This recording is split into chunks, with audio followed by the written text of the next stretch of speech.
আপনারা দেখছেন SR24x7 news. SR24x7 news থেকে এই মুহূর্তে আমরা 57 রাজা নবকৃষ্ণ স্ট্রিটে পুজোতে দাঁড়িয়ে রয়েছি, যেখানের পুজো আমাদের SR24x7 নিউজের বিচারে সেরা পুজো হয়েছে। আমরা মনে করেছি এটা ঘরোয়া পুজো, পারিবারিক পুজোর মতো ঘরোয়া পুজো, পাড়ার পুজো, একটু আলাদা ভিন্ন স্বাদের পুজো। সেই জন্য আমাদের চ্যানেলের মাধ্যমে আমরা সেরা পুজো করেছি এবং দেখাবো আপনাদের ঠাকুর এবং তারা কি বলতে চাইছে, তারা তাদের পুজো কত বছরের পুজো, কি কি তারা পুজোয় আরো করে শুনে নেবো তাদের মুখ থেকে। চলুন। আমাদের পূজাটা এবার 73 বছর অতিক্রম করে 74 বছরে পদার্পণ হলো। আমাদের যেটা ছোটবেলার থেকে যেটা সেন্টিমেন্ট, আমি আগে এখানে থাকতাম, এখন কাকুরগাছিতে থাকি বর্তমানে। তো এই পুজোর 4-5টা দিনই মানে সেরকম ভাবে পুরনো পাড়ায় ফিরে আসা। ছোটবেলার থেকে বাবাদের দেখতাম খুব উদ্যোগ নিয়ে পুজো করতো, বাবা, কালু কাকা, আমাদের লালু কাকা, আরো অনেকে ছিল বাবাদের সিনিয়র। আজকে হয়তো তারা আমাদের মধ্যে একত্রিত নেই, কিছু লোকও চলে গেছে এখান থেকে, কিছু লোক মারা গেছেন। যাই হোক, সেটা ব্যাপার না, কিন্তু মেন উদ্যোক্তা যিনি বললো ওই আমাদের বাসুদেব আইরের আমাদের এই স্মৃতিটা আমরা কোনোদিনও ভুলবো না। কেন কি তিনি মাকে যেরকম ভাবে এখানে প্রতিষ্ঠিত করে দিয়ে গেছেন, আমার হাতে বলেছে তুই পুজোটা অন্তত চালিয়ে যাবে। তো সেই জিনিসটা আমাদের কাছে সবসময়, উনি আজকে হয়তো আমাদের মধ্যে নেই, কিন্তু কোথাও না কোথাও থেকে দেখে বসে দেখছেন। ঠিক আছে, তার আত্মার স্মৃতি কামনা, স্মৃতিচারণায় আমরা ভগবতী দেবী মহামায়ার কাছে সে যেখানেই থাকুক শান্তিতে থাকুক, ভালো থাকুক। পরবর্তীকালে এই পুজোটাকে আমরা আরো বড় করে করার চেষ্টা করব।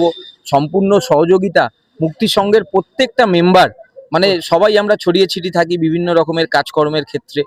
জানেন এখন জীবন, আমরা কালী পুজোর সময় একত্রিত হই। হ্যাঁ, তো এইটাই একটা ভালো লাগা থাকে। সম্পূর্ণ এটা মায়াটা ভগবতী দেবী মহামায়ার। এটা আমাদের শ্যামাকালী রূপে পুজো হয়। শ্রী শ্রী শ্যামা পুজো 2025 আমরা যেরকম করলাম, অগ্রিম বছরগুলো 2026, 27, 28 আরো যত বছর থাকবো। এরপরে আমার পরের জেনারেশন আসবে, আমার ছেলে মেয়ে হয়তো করবে, এরপর হয়তো কালু কাকার ছেলে মেয়েরা করবে। তো এরকমই একটা ট্র্যাডিশন। বনেদিয়ানা যেটা দেখুন উত্তর কলকাতা যেটা মোস্ট পপুলার জিনিস, সেটা হচ্ছে বনেদিয়ানা। আমাদের এখানকার পরিবেশ খুব সুসজ্জিত। আর সত্যি কথা বলতে গেলে আমাদের প্রত্যেক জনের একে অপরের মানে সাথে হাতে হাত মিলিয়ে, কাঁধে কাঁধ মিলিয়ে আমরা এই পুজোটাকে উপভোগ করি। আর আমরা চাই বছরের পর বছর মা এরকম ভাবে আমাদের মধ্যে ফিরে আসুক। কিছুদিন আগেই আমাদের মন খারাপ হয়ে গেছিল, মা দুর্গা আমাদেরকে বিদায় জানিয়ে চলে গেছিল, কিন্তু আবার মর্তে মা কালী রূপে ফিরে এসছে। তা মায়েরই বিভিন্ন রূপ, সম্পূর্ণ মায়ের লীলা, মায়ের কৃপা। আমরা পুজোটাকে আরো বড় করে করার চেষ্টা করব সম্পূর্ণ মায়ের আশীর্বাদে। ভগবতী দেবী মহামায়া, মা কালী, মা দক্ষিণা কালী রূপে আজকে পুজো হচ্ছেন। আপনাদের সকলকে ধন্যবাদ জানাবো, মুক্তি সংঘর সকল সদস্যকে ধন্যবাদ জানাবো। আমাদের মধ্যে স্পেশাল গেস্টরাও এসছে, তাদেরকেও আমরা আগামী দিনে মানে বছরের পর বছর আমন্ত্রণ জানাবো, যারা ডাকে সাড়া দিয়ে আসেন। আর সর্বপ্রথম আপনাদের নিউজ চ্যানেলের পক্ষ থেকে আমাদের যে অ্যাওয়ার্ডটা এবার দেওয়া হয়েছে, তার জন্য আমরা অত্যন্ত গর্বিত, অত্যন্ত আনন্দিত যে আমরা নিউজ 24 SR24x7 এর, আর আপনার এটা হ্যাঁ VTV নিউজের আমরা আজ থেকে মানে কি বলবো, মানে আমরা জুড়ে গেলাম আপনাদের সাথে। বছরের পর বছর কামনা করব আপনারাও সুস্থ থাকুন, ভালো থাকুন। শুভ দীপাবলি শুভেচ্ছা, কালী পুজোর শুভেচ্ছা। পুজোটা মুক্তিসংঘ পুজোটা বাসুদেব আহির তার সমকক্ষ কিছু লোককে নিয়ে পুজোটা করে। তখন আমরা আমরা এই পাড়া আড্ডা মারি, খেলাধুলো করি। তখন আমরা দেখি পুজোটা খুব ছোট হয়ে গেছে, খুব ছোট। তখন আমি প্রতিজ্ঞা করলাম যে আমার বন্ধু বান্ধবদের নিয়ে যে এই পুজোটাকে আবার বড় করে দেবো, বিশাল করে করবো। তো আস্তে আস্তে আমার এই জুনিয়র ভাই বোনেরা সবাই এগিয়ে এসছে এবং আমার দুই ছেলে কৃষ্ণ এবং গৌর গোপাল দুজনেই সামিল হয়েছে। এই পুজোটা নিয়ে আমরা খুব চিন্তায় থাকি সারা বছর যে এই পুজোটা কখন, লক্ষ্মী পুজো কেটে গেলেই চিন্তা থাকে কালী পুজোটা কখন আসবে, কালী পুজোটা কবে হবে। এইটা আমরা চিন্তা 73 বছর, 73 পরে 74 হলো, 74। ওটা একটা কাকতালীয় ব্যাপার বলতে হবে। আমরা তখন বন্ধু বান্ধবরা, এখানে একটা বস্তি বাড়ি ছিল, আমার বন্ধুরা বসে এখানে তাস খেলছিল আমার পক্ষ, আর আমি একা আর একজন আমার অ্যাসিস্ট্যান্ট ছিল।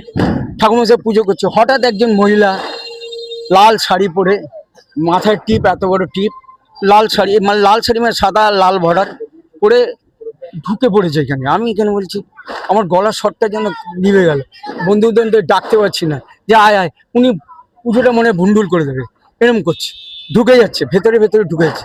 তখন আমি বললাম, মা কি করছেন, কি করছেন, পুজো হচ্ছে এখানে, কি করছেন মা?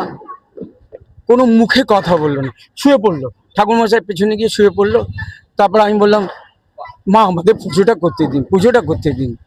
তারপরে কিছুক্ষণ পর উনি এরকম বেরোলো, কিছুক্ষণ পরে বেরোলো, বেরিয়ে সোজা এদিকে চলে গেল। তখন এই পাড়ায় খুব পুজো কম হতো, আমাদের পুজোটা হতো দীর্ঘদিনে, আমি এই পুজোটা দেখছি।